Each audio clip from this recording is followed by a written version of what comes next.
নমস্কার, the news counter আপনাদের আরো একবার স্বাগত।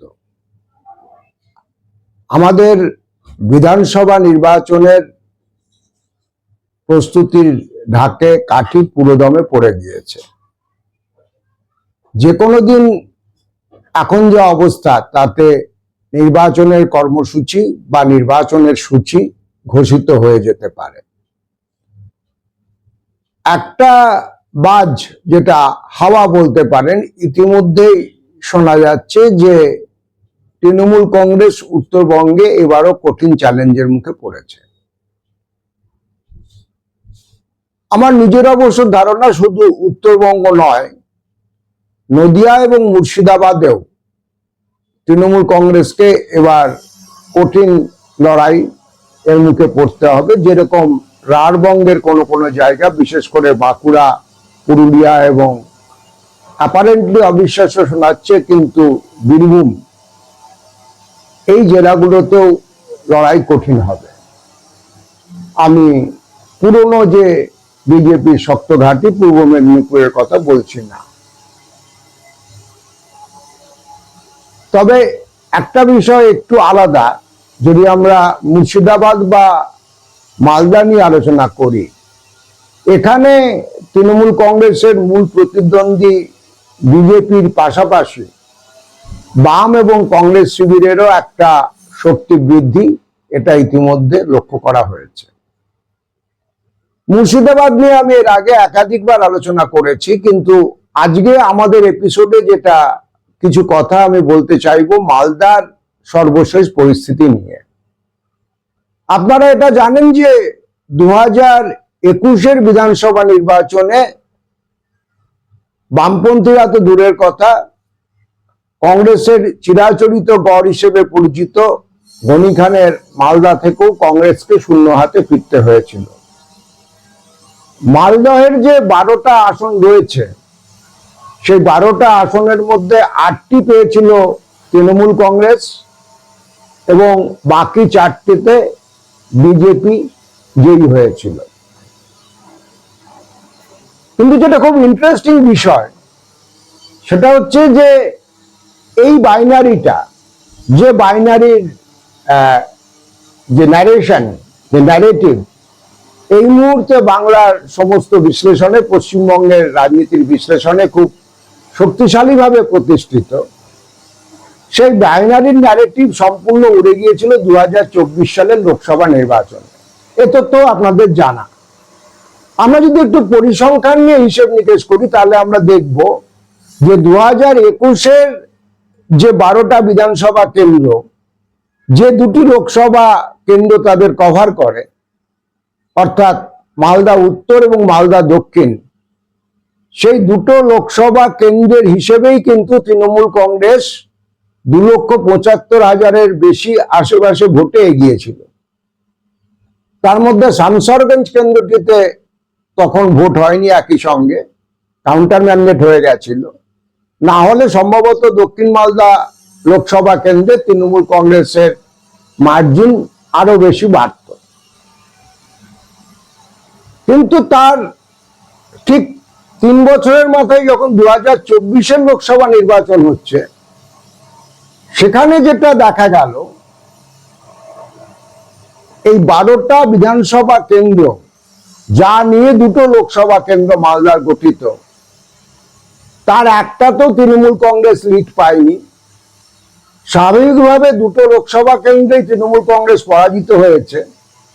এবং আমি যেটা বলছিলাম যে মালদা, মুর্শিদাবাদ বা উত্তর দিনাজপুর বা হুগলি, এরকম কিছু জায়গায় বাইনারির যে ন্যারেটিভ আছে সেটাকে ভেঙে কিছুটা অন্য প্রবণতা দেখা যাচ্ছিল। তার প্রমাণ হচ্ছে যে মালদার দক্ষিণ মালদা কংগ্রেসে কংগ্রেস প্রার্থী, কেন্দ্রে কংগ্রেস প্রার্থী ইশাকা হাত চিহ্নে জিতেছেন, জোট প্রার্থী ছিলেন, বামপন্থী এবং কংগ্রেসের যৌথ প্রার্থী। আর উত্তর মালদা কেন্দ্রে বিজেপি প্রার্থী জয়ী হয়েছেন।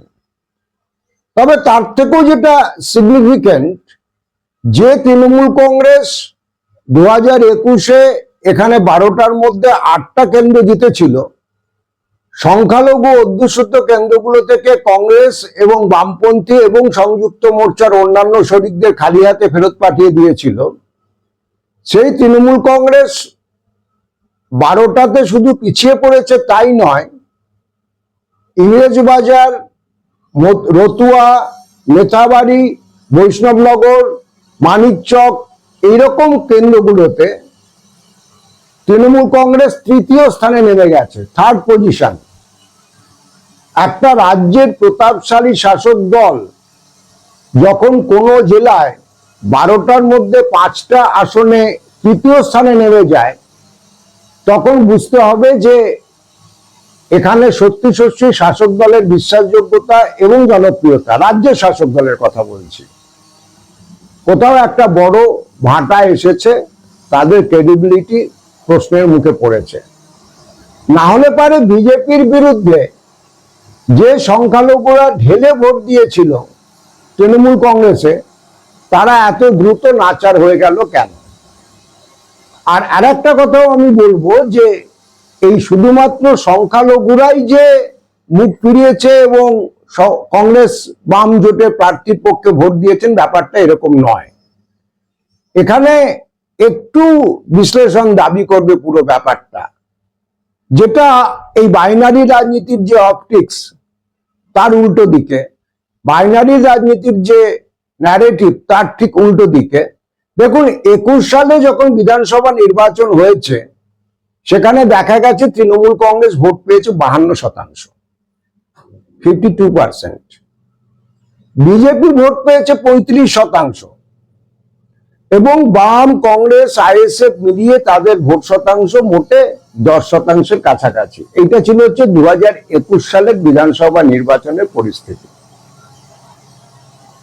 আমার যেটা অবজারভেশন, যে ভোটের রাজনৈতিক নেতারা, বিভিন্ন মূলধারা সংবাদ মাধ্যম বা যারা বড় বিশ্লেষক হিসেবে নিজেদের দাবি করেন, তারা অনেকেই আমাদের রাজ্যের ভোটারদের অনেকটা বেশি একটা তারা স্থবিরতায় আছেন এটা মনে করেন। আমার কিন্তু মনে হয় যে আমাদের বেশ কিছু গুরুত্বপূর্ণ জেলাতে ভোটাররা তাদের মতামত খুব দ্রুত বদলেছেন, বিভিন্ন ঘটনার ঘাত প্রতিঘাতের প্রেক্ষিতে নিশ্চয়ই, কারণ যদি কোনো নির্দিষ্ট ফ্যাক্টর ক্রিয়াশীল না থাকে, কোনো ঘটনা আচমকা কিছুই ঘটে না। এই যে 24-এর লোকসভা নির্বাচনে তৃণমূলের ডিবাকল এবং কংগ্রেস বাম কংগ্রেস জোটের অভ্যুত্থান, এর পিছনের ছবিটা যদি আমরা দেখি, 2021-এর বিধানসভা নির্বাচন হয়ে যাওয়ার পর 2 বছরের মাথায় যখন 2023-এ পঞ্চায়েত নির্বাচন হচ্ছে, সেখানে একটা ইন্টারেস্টিং ফিগার উঠে এসেছিল। যেহেতু জেলা পরিষদ বা পঞ্চায়েত সমিতিতে সেইভাবে ব্যাপারটার আসনের ভিত্তিতে দখলদারিটা সামনে আসেনি, প্রতিনিধিত্বমূলক রিফ্লেকশন ছিল না, ফলে অনেকেই সেটা মিস করে গিয়েছিলেন। যে তৃণমূল কংগ্রেস 21-এর বিধানসভা নির্বাচনে 52% ভোট পাচ্ছে, সেই তৃণমূল কংগ্রেস পঞ্চায়েত নির্বাচনে, যেখানে কেন্দ্রীয় নির্বাচন কমিশনের কোনো নজরদারি নেই, যেখানে কেন্দ্রীয় বাহিনী থাকলেও সেটা নামকা আসতে, তৃণমূল কংগ্রেস পঞ্চায়েত নির্বাচনে 10% ভোট লুজ করছে, যেটা জেলা পরিষদ বা সামগ্রিকভাবে গ্রাম পঞ্চায়েতে নির্বাচিত সদস্য সংখ্যা থেকে অতটা বোঝা যাচ্ছে না। 52% ভোট 42% নেমে আসছে। বিজেপির যে ভোট ছিল 35%, 2023-এর পঞ্চায়েত নির্বাচনে দেখা যাচ্ছে বিজেপির সেই ভোটটা নেমে আসছে 19.75%, বা ধরে নিন সহজ হিসাবের জন্য প্রায় 20%-এর কাছাকাছি। মানে বিজেপি 15% ভোট লুজ করছে। তার মানে বিজেপির 15% ভোট চলে যাচ্ছে।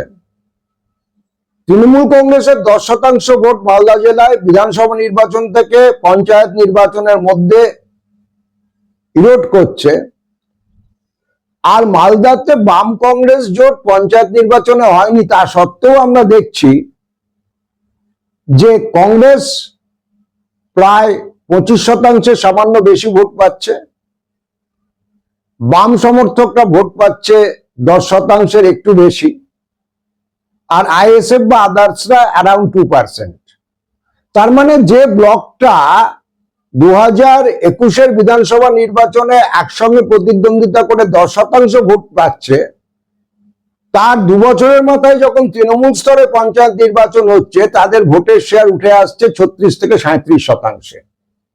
এবং বলা বাহুল্য, এই যে 15% বিজেপি লুজ করেছে এবং তৃণমূল 10% লুজ করেছে, যেটা চালু ভাষায় পণ্ডিতেরা বলছেন যে তৃণমূলের সংখ্যালঘু ভোট ওখানে পুরোটাই পেয়েছিল, তা যদি হয়, আর যে হিন্দু মেরুকরণের তত্ত্ব বলা হয়েছে যে বিজেপি হিন্দু ভোট কনসলিডেট করেছে, তা যদি হয়, তাহলে বিধানসভায় এবং পঞ্চায়েত নির্বাচনের মধ্যে একটা জিনিস পরিষ্কার, বাম এবং গণতান্ত্রিক শক্তি যদি সংহত হতে পারে, যদি আরো বেশি কট্টর লড়াই দিতে পারে, তাহলে এই হিন্দু এবং মুসলিম ভোটের মৌরসিপাট্টার যে গল্প, সেটা ভেঙে ভোটটা কিন্তু 35% উঠে আসতে পারে। মনে রাখবেন যে বাম কংগ্রেস পঞ্চায়েত নির্বাচনে একসঙ্গে ছিল না, থাকলে আমার বিশ্বাস আরো বেশি হতো।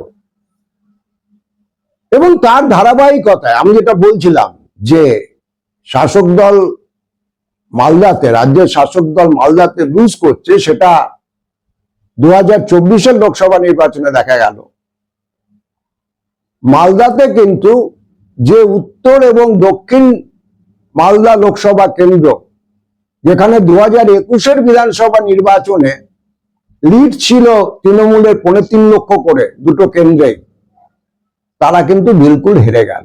এবং আমি একটু আগে বলেছি 5টা যে বিধানসভা কেন্দ্র, সেখানে তারা 3য় স্থানে চলে গেল। এখন এই যে ছবিটা, এইটা বদলানোর জন্য তৃণমূল কংগ্রেস নিশ্চয়ই চেষ্টা করছে। আর সংখ্যালঘু মানুষের একটা প্রবণতা থাকে অবশ্যই যে বিজেপিকে কারেক্টে হারাতে পারবে। এবার বাম এবং কংগ্রেসের ওখানে জোট হয়নি বিধানসভাতে, আপনারা সকলে জানেন। ফলে সেই জায়গাতে তৃণমূল কংগ্রেসের একটা হয়তো রিভাইভালের সুযোগ আছে, যে ওরা যেহেতু একজোট নয় যারা তৃতীয় বিকল্পের কথা বলেছিল, সুতরাং শেষ পর্যন্ত বাহাতে মনসা পুজো করার মতো হলেও যাবতীয় যা ক্ষোভ রাগ অভিমান আপনাদের আছে, সেটা ভুলে ক্ষমা ঘেন্না করে অন্তত ভোটটা আমাদের দিন। কিন্তু তাতে ভবি কতটা ভুলবে সেটা কিন্তু এখন পর্যন্ত কোনো নিশ্চয়তা নেই। কারণ মৌসুম বেনজির যখন ব্যাক করেছেন তৃণমূল কংগ্রেস ছেড়ে কংগ্রেসে, এবং তৃণমূল কংগ্রেসের মেয়াদ শেষ হওয়ার আগেই তিনি রাজ্যসভার পদের থেকে ইস্তফা দিয়েছিলেন, তার একটা প্রভাব সুজাপুর এবং আশেপাশের বিধানসভা কেন্দ্রে পড়েছে। বরকত ফ্যামিলি ঐক্যবদ্ধভাবে কংগ্রেসের জন্য লড়তে নামছে, এর একটা বার্তা গিয়েছে। এটা কংগ্রেসকে একটা এজ দিচ্ছে, কোনো সন্দেহ নেই।